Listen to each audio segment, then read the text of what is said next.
They didn't invite me to Thanksgiving, not even a text. But 2 days later, they sent me an invoice for $31,000. That's right, my own son. The house I bought, the one he's been living in for years without paying a dime, suddenly came with a bill, and he expected me to smile, nod, and foot the cost. At 74, I thought I had seen it all, but nothing prepared me for that moment. What I did next didn't involve yelling. No threats, no revenge. I simply reminded them who owned the deed, and who still had a spine. I folded the cloth napkin one more time, smoothing out the corners until it looked almost perfect. The turkey was just enough for one dry from the oven, but still warm. Mashed potatoes, cranberry jelly straight from the can, and a single slice of pumpkin pie I had picked up from the gas station on the way home. It wasn't much, but it was something. Across the canal, the row house was lit up like a ship. Their backyard glowed with lanterns strung along the fence. I could hear laughter echoing across the water, sharp and light. My grandson was probably running around in that little dinosaur costume he loved so much. There was music, glasses clinking, the sounds of a family gathered. Except I wasn't part of it. I hadn't gotten a call, not a message, not even one of those lazy group texts people send when they want to look like they've made an effort. I glanced at my phone again, screen bright, empty. The date blinked at me. November 23rd, Thanksgiving. Last year, I was the one basting the turkey in that very house. Before that, I hosted it in the community centre down by the marina, back when I was still volunteering weekends. Before arthritis made even the coffee pot feel like a brick. But this year, I wasn't even on the list. I took a bite of turkey and chewed slow. It tasted like memory. That's the strange thing about getting older. People stop looking at you like someone with stories and start seeing someone in the way. I used to run things at the marina, at the house, at PTA meetings and budget committees. Now I was a name on the tax record and a photo in a drawer they probably never opened. I didn't cry. Not really. I just sat there and let the quiet fill in the parts where family used to be. Out the window, Travis stepped onto the porch with a beer in hand. He was talking to someone I couldn't see, laughing, that confident kind of laugh he used when he thought no one was watching. I remember when he used to reach for my hand before crossing the street, when he used to fall asleep in my arms with peanut butter still on his chin. Now he forgot I existed. Well, not entirely, but that part comes later. That night, after the dishes were cleared and the lights across the canal dimmed, I rinsed off my plate and wrapped the leftovers. I stood at the sink, watching the condensation on the window drip like slow tears. I thought about calling him, just to say hello, just to ask if maybe they had meant to invite me, but forgot. But I didn't. Something deep in my bones told me that call wouldn't change a thing. So I turned off the kitchen light and walked into the dark, letting silence hold me like it was the only family I had left. If you've ever sat alone at a family table that once had your name on it, you know the silence can be the loudest thing of all. Stay with me. Because this story isn't about bitterness. It's about what happens when a mother stops asking to be remembered and starts remembering herself. 2 days after Thanksgiving, I woke up early. I had slept better than expected, mostly from exhaustion, not peace. The sun was slow to rise, casting a pale orange across the blinds. I made coffee, the cheap kind, but it was warm and dependable. Just as I took my first sip, my phone buzzed. It wasn't a call. It was an email. The subject line read, "Re-house maintenance costs." For a second, I didn't move. My stomach tightened the way it used to before getting called into parent-teacher conferences or late-night ER visits. I tapped it open. It was from Travis. Just his name showing up in my inbox made something shift inside me. It had been months since he reached out directly. And when he did, it usually meant something was wrong for him, that is. I started reading. Hi, Mum. I hope you're doing okay. We meant to touch base earlier, but with the holiday rush, it got away from us. I wanted to share a summary of the recent maintenance costs for the house, which are tied to your name, as you're still the legal owner.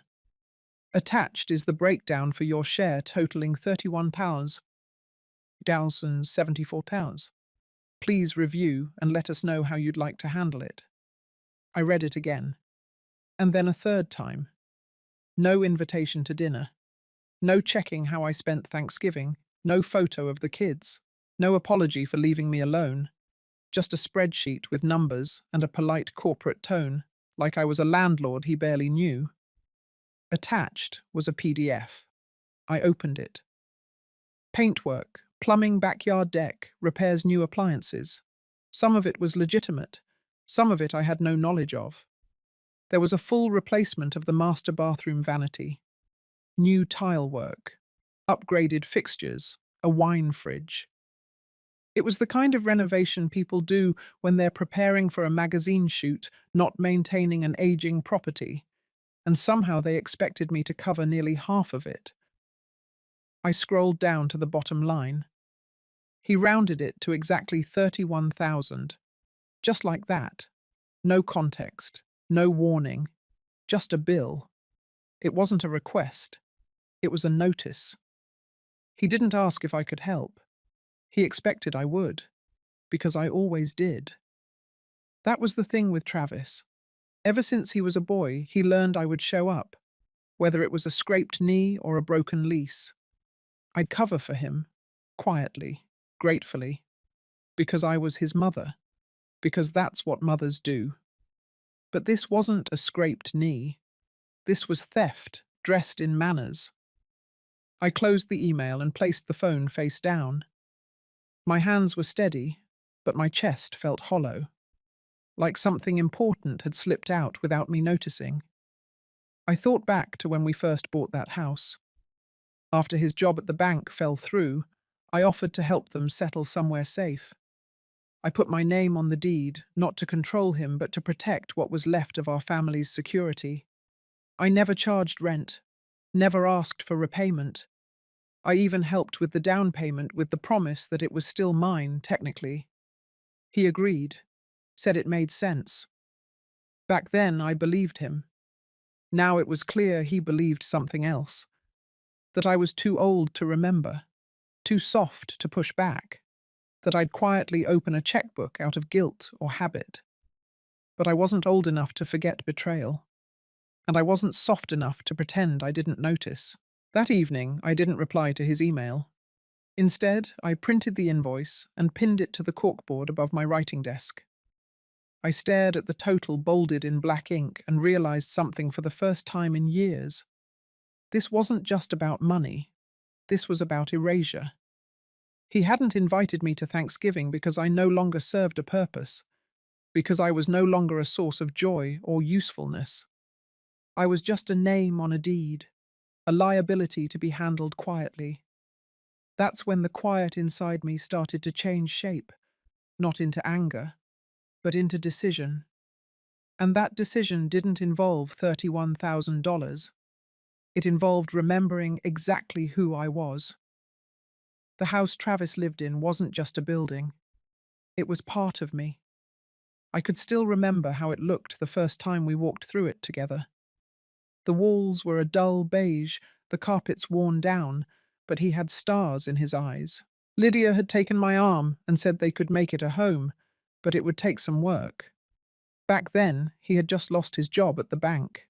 The market had turned, and like so many others, he was cut loose. Lydia was managing a small hair salon on the other side of town, bringing in just enough to cover groceries and gas. They had a toddler and another baby on the way.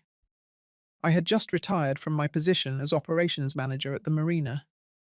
I wasn't rich, but I had enough set aside. Enough to help. Enough to believe that this was the right thing to do. I told them I'd handle the down payment. I offered to put the deed in my name just to keep things safe. Travis had some unpaid taxes that could complicate financing, and frankly, I knew his track record.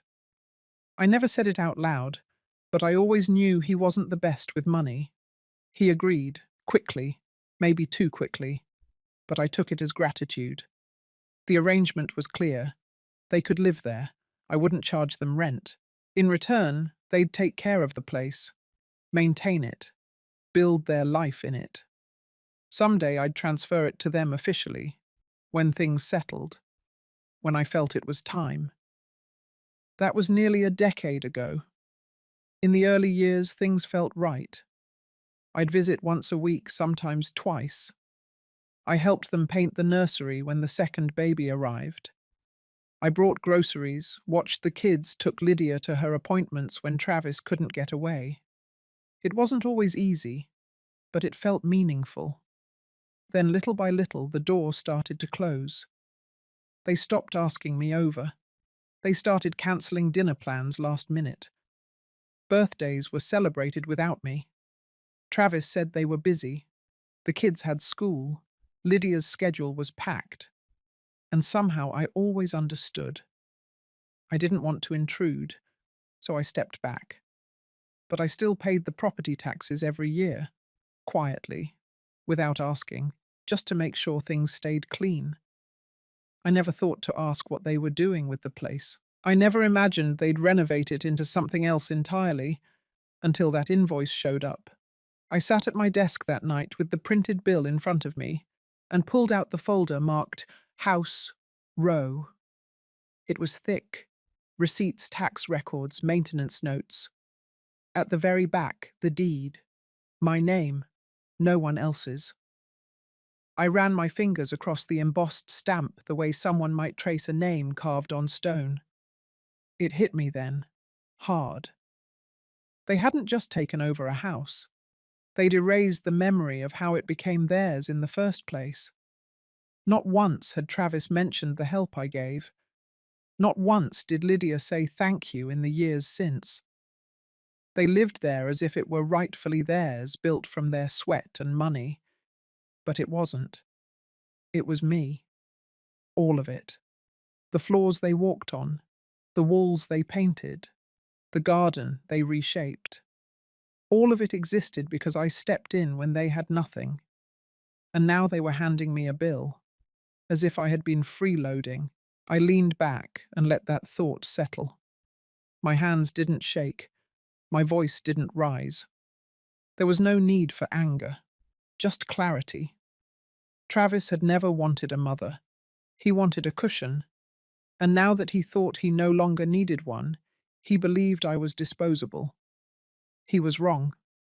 That night I didn't sleep much, not out of sadness, but out of sharp, focused thought. I walked through the timeline of the past 10 years.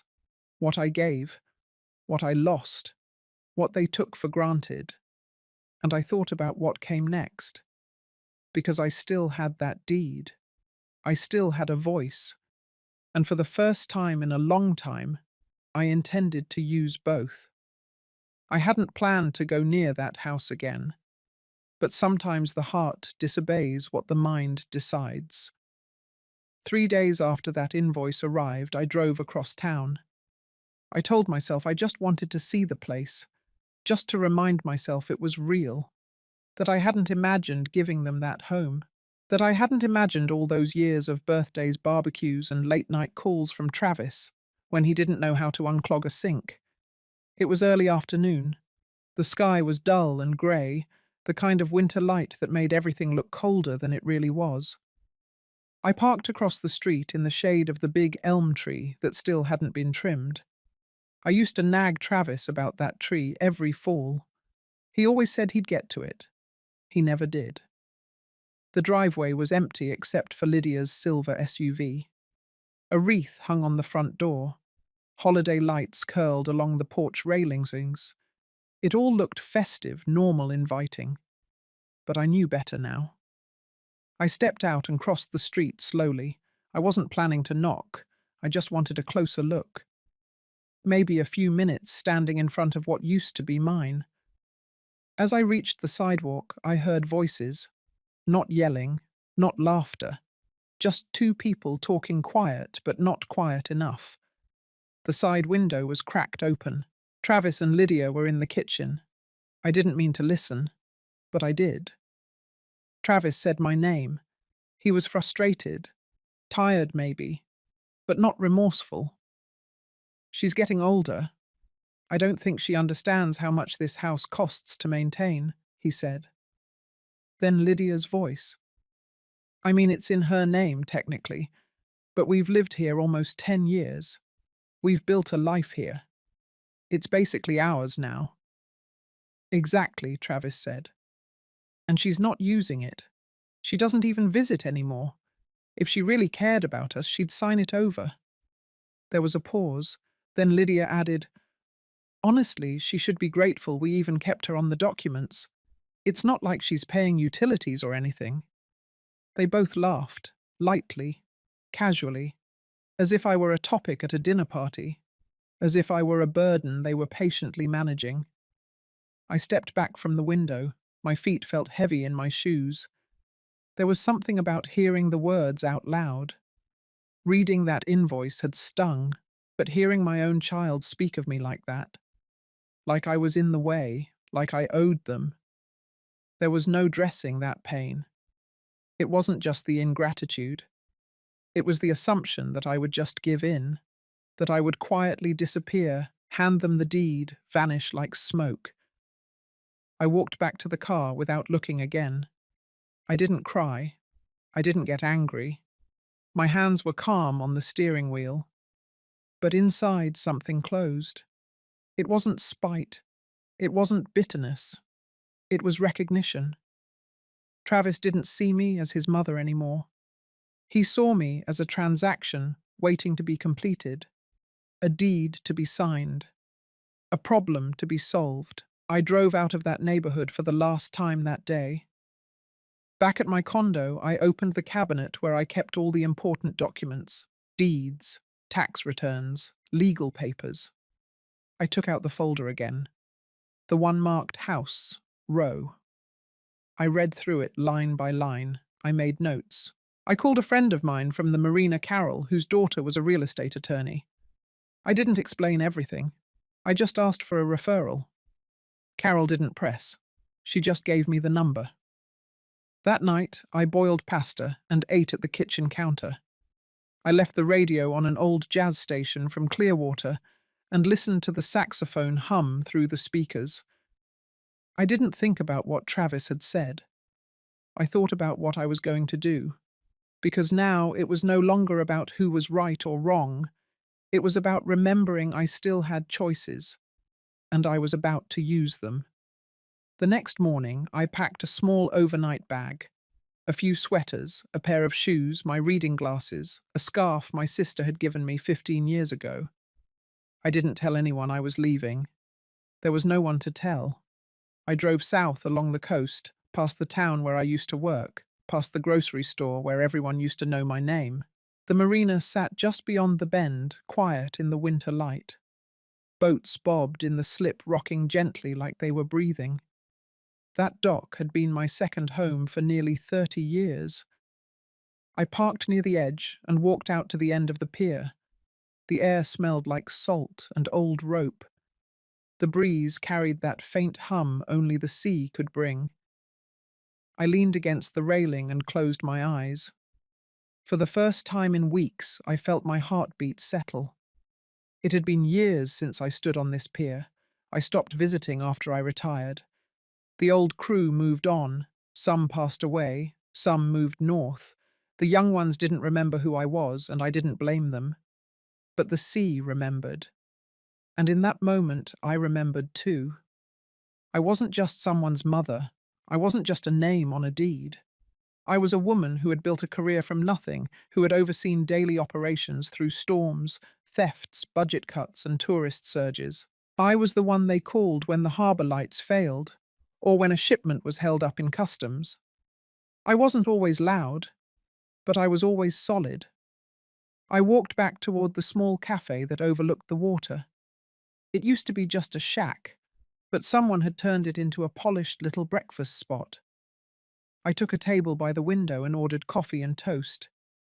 The young waitress called me Ma'am, with a kindness that felt genuine. I opened my notebook and began writing. It wasn't a letter. It wasn't a journal. It was a list. A private one. What I own. What I gave. What I sacrificed. What I need. What I will no longer accept. By the third line, my hand had steadied. By the fifth, I felt something return. Not confidence exactly.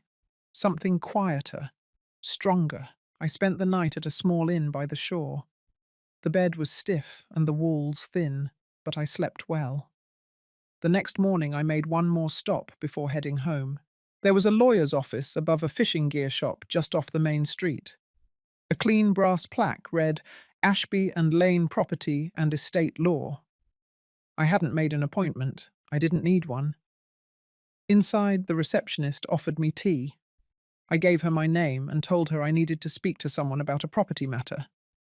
I waited 20 minutes before a man in his early 40s stepped into the lobby. "Ms. Rowe," he said, "I'm Stephen Ashby. Please come in." His office smelled like leather and lemon oil. Neat stacks of folders lined the bookshelf. He asked me how he could help.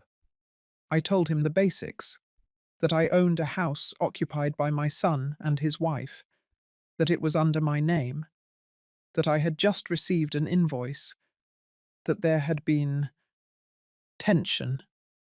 He listened without interruption.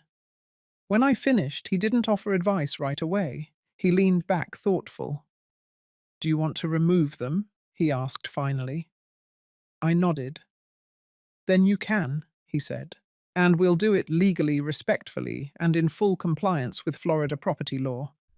But I'll need documentation, copies of the deed, proof that you paid taxes, and we'll need to serve formal notice." I told him I had everything.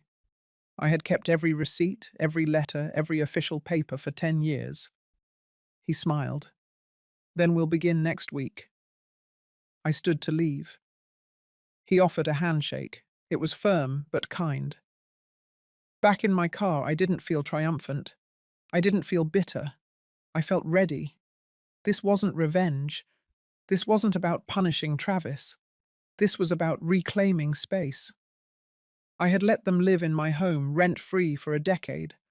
I had allowed them to take comfort while I shrank in silence. I had trusted they would remember who gave them their start. They hadn't. So now I would remember for them, and I would do it properly, quietly, but unmistakably. 2 weeks passed between my visit to the attorney and the day I signed the documents. During that time, I went about my routine almost exactly as before. I watered the potted plants by the window.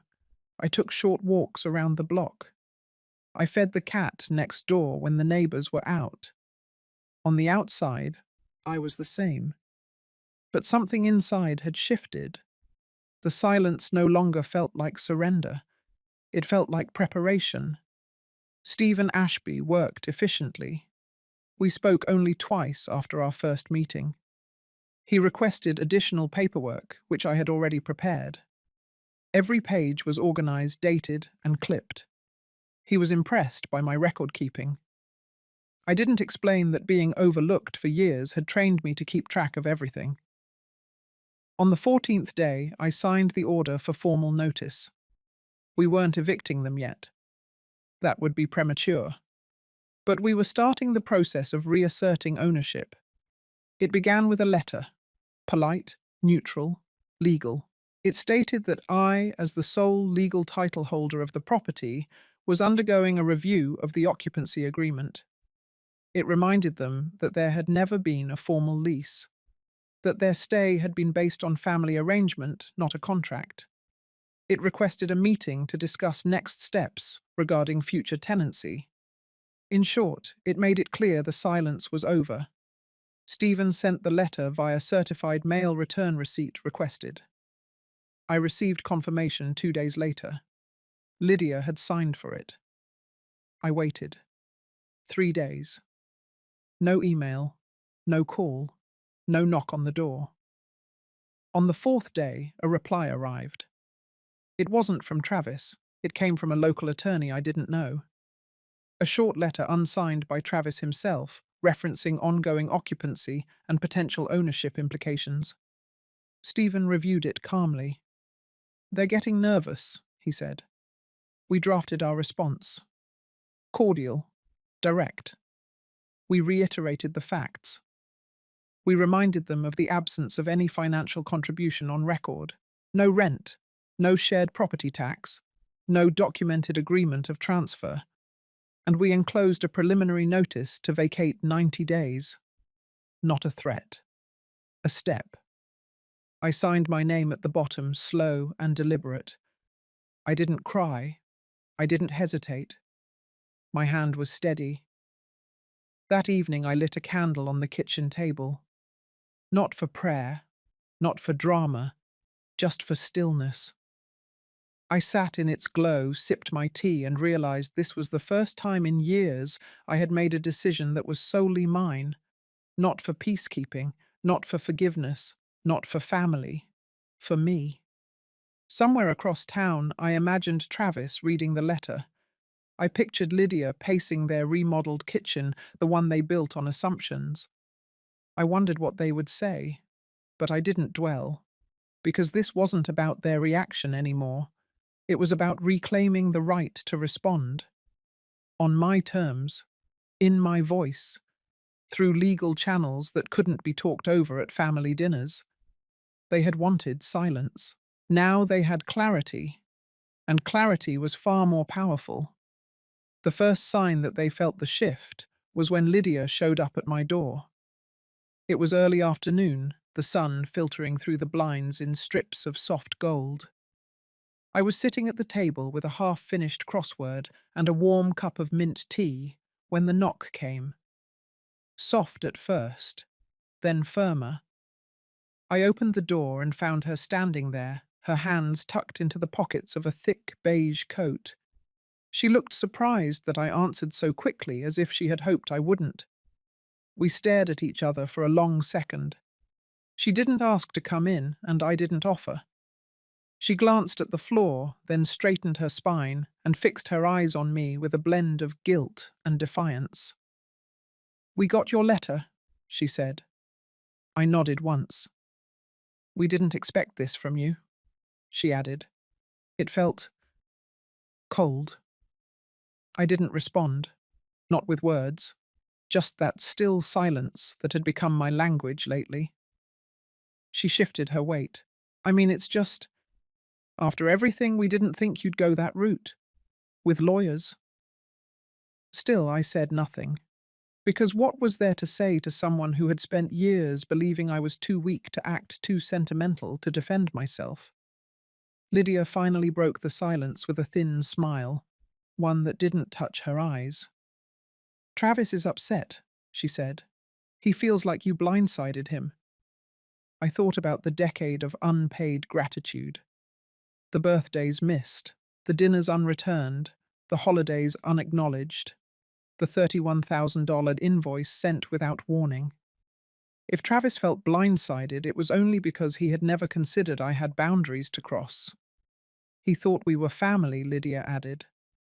At that, something inside me stirred. Not rage, not sorrow, just a deep, still ache, because I had once thought that too. Finally, I spoke. "This isn't about punishment," I said. "It's about respect, and restoring what was lost." Lydia didn't argue. She looked away, then back again. "We'll talk to our lawyer," she said quickly, and turned before I could say anything more. I closed the door quietly behind her and returned to my tea. From that moment, the tone changed. The lawyer letters came slower, more careful, less aggressive. Stephen Ashby called a few days later to say Travis's attorney had requested a mediated meeting. I agreed with the condition that it take place at Stephen's office and that all communication go through him. I wasn't looking to negotiate. I wanted acknowledgement. When the day of the meeting came, I wore my navy coat and a simple silver pin my mother once gave me. I didn't dress to impress. I dressed to remember who I was before I let guilt shape my decisions. Travis arrived 5 minutes late. His tie was loose, his expression tight. We sat on opposite ends of a long oak table. His lawyer began by trying to soften the edges. He mentioned family. He used words like transition and misunderstanding. I listened, quietly. Then Stephen laid out our terms. There would be no eviction yet. I wasn't interested in forcing them onto the street, but the deed remained mine. The house would be sold within 6 months. The proceeds would not go to Travis. They had made no investment, paid no tax, contributed no equity. Their occupancy had been conditional, and it was over. Travis shifted uncomfortably, then said something that surprised even me. "We thought you were done with all that. Real estate money. You've been alone for years. We assumed you didn't care." That word. Assumed. I didn't respond with anger. I let the pause stretch. Then I said I may be alone, but that doesn't mean I'm invisible. It landed. He looked down, and I saw something flicker in his face. Not regret, but maybe recognition. The meeting ended without a handshake. I walked out into the cold air, the sky grey, but open. My breath came easy. There was no elation, but there was relief. For years I had let the silence swallow me. Now I had spoken without shouting, and they had heard me. The sale of the house didn't happen quickly. Real estate never moves as fast as emotion. But once the agreement had been signed, the path became clear. A closing date was scheduled 6 months out, and from that moment everything shifted into a quieter gear. Travis and Lydia didn't contact me again, not directly. All updates went through their attorney, and Stephen kept me informed. There were no dramatics, no pleading, just two people coming to terms with the fact that something they had counted on no longer belonged to them. In those weeks, I returned to a rhythm that felt more mine than anything had in years. I spent mornings walking to the bakery 2 blocks over, where the young man at the counter always asked if I wanted extra cinnamon on the latte foam. I started replanting my balcony garden. I subscribed to a small literary magazine out of Maine, one that printed essays from women over 60. It felt like I was collecting pieces of myself that had been quietly scattered for too long. One morning, while rearranging a shelf in the hallway closet, I found an old cardboard box I hadn't opened in years. It was labeled with my handwriting. In pen, just one word, Travis. I carried it to the table and opened the flaps. Inside were photo albums, school programs, little drawings made with crayons. A rock painted like a turtle. A Mother's Day card from second grade that still smelled faintly of glue. There were letters, too. Notes he had written from camp, scribbles on the back of grocery lists. One folded page with the words, "Don't be sad," written in uneven pencil drawn after his father left. I took my time with that box. Every item was a memory, but not all of them were painful. Some were warm. Some still made me smile. Others reminded me of the years when love was uncomplicated, when being his mother was a role that came without strategy, without second guessing, without disappointment. I didn't cry. What I felt was gentler than grief and heavier than nostalgia. It was like holding proof that I had tried, that I had shown up, that I hadn't imagined those years when he needed me. And somewhere in the middle of that, I realized something that surprised me. I no longer needed him to admit he had taken me for granted, because I no longer doubted what I had given. That afternoon, I packed most of the items back into the box. I kept a few. A photo of us at a beach in Sarasota, where his hair was tangled from the wind, and my arm was slung over his shoulder, like I could still protect him from everything. That picture went into a small frame on my nightstand, not as a monument to sadness, but as a record, a witness. a chapter I had written with both hands and a full heart. In the following weeks, I met with Stephen twice more. We finalized timelines, handled disclosures, prepared for closing. I signed each form with the kind of steadiness that only comes after making peace with your choices. The final check from the house sale was scheduled to arrive via certified mail, and when it did, I didn't open it right away. I left it on the kitchen counter for most of the afternoon, not out of fear, but because I wanted to receive it with presence. It wasn't just money, it was the physical symbol of a boundary restored. When I finally slit the envelope open, the numbers didn't surprise me, but the feeling did. There was no triumph. There was no bitterness. There was only space. Space to breathe, to choose, to rebuild something in the quiet image of my own voice. That evening I wrote in my notebook again. This time the list looked different. What I kept, what I released, what I learned, what I am no longer afraid of, what I will create next. I didn't write his name this time, because for the first time in a very long while, the story no longer centered around what he thought of me. It was finally about what I thought of myself. And I liked the way it was going.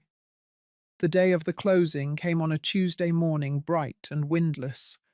The kind of winter day Florida sometimes gifts you all soft light and quiet promise.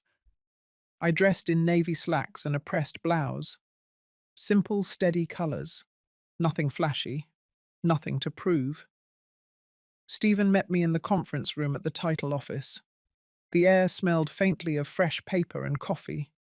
Documents were laid out in a neat stack, clipped and labeled. I ran my hand over the top page once before picking up the pen. Signing didn't take long. Name, date, initial, repeat. Halfway through, I paused, not because I had doubts, but because I wanted to remember the moment I officially let go of the thing they tried to claim from me. Not the house, the narrative. They had told themselves I would never do it, that I would remain the same woman who kept forgiving, who stayed quiet, to keep peace, who accepted being forgotten as the cost of being kind. But now they had no more room to rewrite what I had built. Once the papers were signed and notarized, Stephen slid an envelope toward me. Inside was a check with more digits than I expected, thanks to a competitive market and a last-minute bidding war. I looked at the number, nodded once, and placed the envelope in my bag without a word. He smiled gently. "You did this the right way," he said. On the way out, I passed Travis and Lydia in the hallway. They weren't there for a meeting. They weren't supposed to be there at all. But there they stood, arms crossed, eyes narrowed, caught between pride and something unspoken. Lydia looked away first. Travis held my gaze for just a moment longer. There was no apology.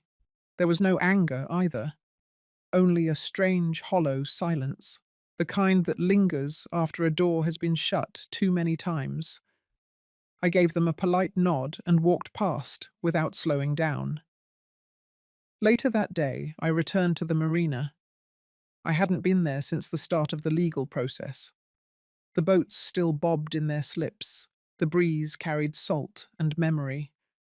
I walked to the far end of the dock where the water stretched wide and uninterrupted. It felt like standing on the edge of something vast, but instead of fear, I felt calm. In my pocket, I had the folded copy of the closing statement. I took it out, looked at it once more, and let the wind carry the edges as I folded it back up. That evening, I hosted dinner for 2 women from my book club. We sat around my small table laughing over overcooked chicken and under-seasoned salad. At some point, one of them asked how my week had been. I said I finished something that needed finishing. Nothing more. No bitterness. No saga. Because that was the truth of it. It wasn't about revenge. It wasn't about teaching anyone a lesson. It was about closing the door on a room I no longer belonged in, and locking it behind me not to shut anyone out, but to protect what was still mine. A few days later, a letter came in the mail, not from an attorney this time, from Travis. The envelope was thin, inside a single page, a short note written in his usual rushed hand. It didn't say much. He acknowledged the sale, said he was looking for a smaller place, mentioned Lydia had picked up extra shifts. Then at the very end, he wrote 6 words that landed harder than he probably knew. I didn't think you'd go through. I stared at that line for a long time, not because it hurt, because it revealed everything. They had counted on my silence, on my softness, on my love being stronger than my sense of self. But this time, love wasn't silence. Love was drawing a line. Love was saying enough. I folded the letter, placed it in the back of a drawer, and turned off the light. Outside, the wind moved through the trees like a quiet applause. And for the first time in a long while, I felt like I was exactly where I needed to be. Not waiting for anyone's understanding, not chasing anyone's approval, just standing on the other side of a line I drew with both hands, steady and unshaken. The weeks after the sale passed without noise. No unexpected calls, no more letters, no dramatic visits. It was as if something that had lived in tension for too long had finally exhaled and gone quiet. I had moved out of my old rhythm and into something new, something quieter, but firmer. Each day became a kind of ceremony. I would wake before the sun, brew a single cup of coffee, open the windows, and let the air remind me that this life, this space was mine again. Not just the apartment, not just the time, but the quiet dignity of choosing how I spent my days. One morning, I walked to a senior learning center I had read about in a community flyer. It was just a few blocks from my place, a low beige building near a quiet park. They offered short workshops and classes for adults over 60, from digital skills to memoir writing. I stepped inside and was greeted by a woman named Sandra, who wore reading glasses around her neck and spoke with warmth in her voice. She handed me a brochure. I scanned the list: local history photography, with your phone storytelling for radio. That last one made me pause. It was a small class, she explained, taught by a woman who used to work for a regional NPR affiliate. I signed up. It had been years since I'd sat in any sort of classroom. The first day, I felt like I was stepping into a room too large for me. But the instructor, Maria, was patient, and the others, mostly women with silver hair and soft laughs, welcomed me without question. We shared stories, small ones at first, then bolder. One woman told of hiding in a closet during a tornado in '73. Another spoke about marrying her high school sweetheart and losing him 2 years later. We listened. We nodded. No judgment, no fixing, just the act of being heard. When it was my turn, I didn't tell them everything. I told them about the marina, about the boxes of childhood drawings, about the silence that sometimes grew so thick you forgot what your own voice sounded like. I didn't need to say Travis's name. The room understood anyway. After class, Maria approached me. She said I had a cadence to my voice, the kind that made people lean in. She asked if I'd ever considered sharing parts of my story publicly. I shook my head, then thought about it for a second longer. Maybe not now, but maybe soon. That night I sat at my kitchen table with a pen and paper, not to journal, not to make a list, but to write the first few lines of something new. Not a memoir, not a reckoning, just a piece of truth told in my own rhythm. It began with a woman standing alone on a pier, wind pulling at her coat, and something inside her finally still. That was how I felt now, still. Not in a passive way, but in the way an old tree grows still. Roots deep, limbs open to sky, knowing storms will come but no longer fearing the wind. In the afternoons I walked to the lake nearby, sat on a bench and watched the geese drift across the water. Sometimes I brought a book. Other times I just watched the light change. There was peace in that, in no longer having to explain myself, in no longer waiting for a version of family that would never return. I saw neighbours more often now. Mr. Yellis from down the hall gave me his extra newspaper. The woman in apartment 5B started waving from her balcony each morning. These were small things, but they added up. Life didn't have to be big to be full. One Saturday I received an envelope in the mail. No return address. Inside was a simple postcard. On it, a photograph of a small lake surrounded by cypress trees. No message. Just a signature. Travis. I looked at it for a while, trying to decipher what it meant. Regret. Nostalgia. Or maybe just a gesture. I didn't rush to respond. I didn't respond at all. I placed it in the drawer with his last letter. Not out of anger, but because the silence between us had grown into something I no longer needed to disturb. I had nothing cruel to say. I simply had nothing more to give in that direction. And that in itself was a kind of freedom. As the months passed, I felt something soft and strong settle into my bones. A sense that I had reclaimed not just a house or a title, but the full dignity of my own presence. The right to take up space, the right to say no, the right to change my mind, the right to stop explaining why I chose peace over proximity. I no longer wished things had turned out differently. I only wished I had done this sooner. But even that wish faded. Because the truth is, I did it when I was ready, not out of spite, but out of clarity. And now every quiet morning was proof I had chosen well. Spring came slowly in soft waves. The chill left the air one breeze at a time, and the trees along the sidewalk outside my building began to unfurl pale green leaves. I spent more time outdoors on the balcony in the park, sometimes just sitting with the windows open, letting the world move around me while I stayed still. One Friday morning, while sipping coffee and flipping through the local newsletter, I saw a familiar name buried in the community announcements. Travis Rowe had taken a new position as assistant manager at a mid-sized logistics company in Clearwater. It was a step down from what he once had, but a step forward nonetheless. I paused, let the words settle, then turned the page. I didn't feel much. No bitterness, no pride, just awareness. There had been a time when every piece of his life felt like a reflection of mine. If he was thriving, I felt successful. If he was struggling, I felt responsible.